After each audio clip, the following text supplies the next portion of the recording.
12-team playoff is rumored to be being tinkered with. We're trying to expand it to 14, maybe 16 teams in 2026.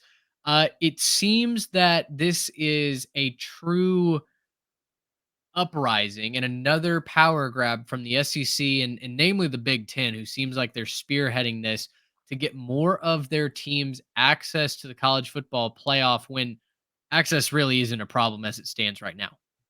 No, it's not. Again, like I said in our first segment, they will never have a problem with being the top dogs. They are going the Big Ten and the SEC for the foreseeable future, unless something seismic happens in one of the other conferences, will be the top dogs, and they will get the majority of the shares in whatever size playoff there is. And what's interesting to me is I just don't know what the point is of expanding from 12 to 14 or 16. 14 makes no sense. Show me the bracket on the 14 team playoff that makes sense. I that just It's not I pretty. if it lands on 14, that's just going to be so confusing for the average fan. And 16 takes away 16 truly would take away the meaning of the regular season because then you are literally just playing for seeding. There's no buys involved.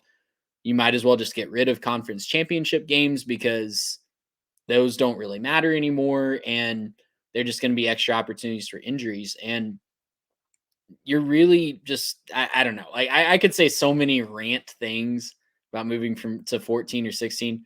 I loved the expansion to 12.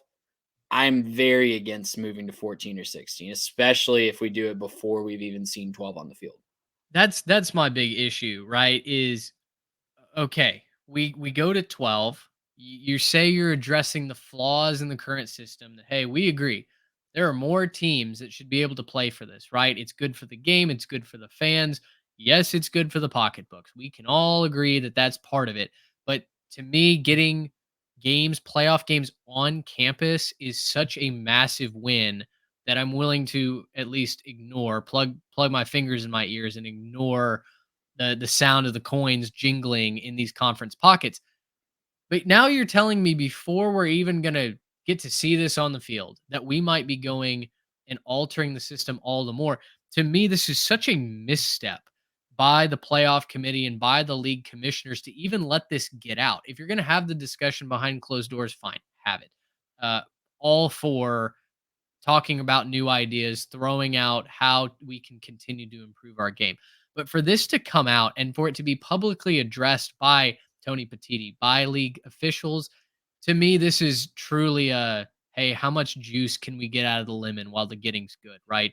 You haven't seen this 12-team format on the field, and suddenly now you're saying that, oh, but actually that might be enough, not enough. Now we have to go to 16 teams. To me, that is just the accountants looking at how much money they can possibly make and trying to cash in.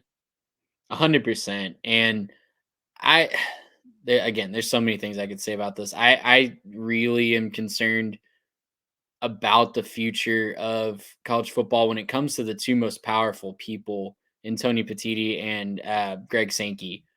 I really don't trust either of those guys, if I'm being honest. Yeah. I think that they are both way more. Again, I don't know either of them personally, obviously, but their actions to me have shown that they are way more about the almighty dollar than what's good for the whole of college football. And I think that's a operation system that it's been there, but not to this extent, right? There did in the past seem to be this gentleman's agreement between the conferences to do obviously look out for yourselves and obviously look out for your member institutions first and try to get the most that you can, but also worry about what's good for the game as a whole. I think that there was that it seemed to be that gentleman's agreement a generation ago in college football, and it just seems like that is completely gone.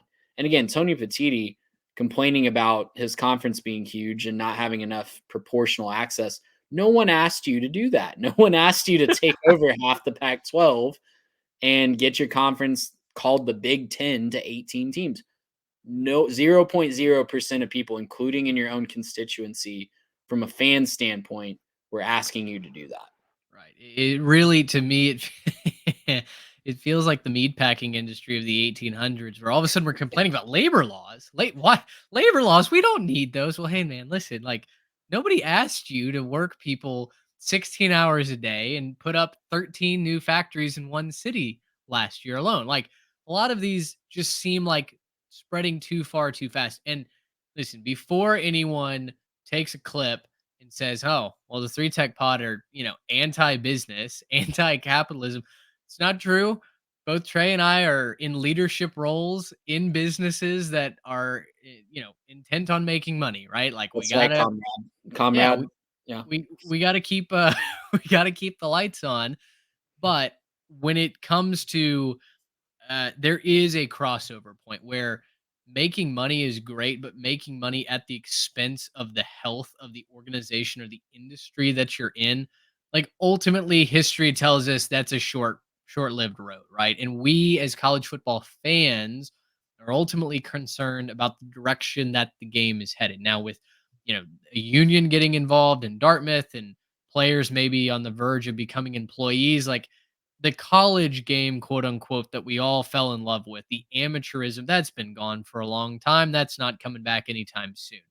But I think turning this into a full fledged professional organization, the way that some of these commissioners are running it, I'm very, very concerned about losing any sanctity, any tradition that we've had in college athletics.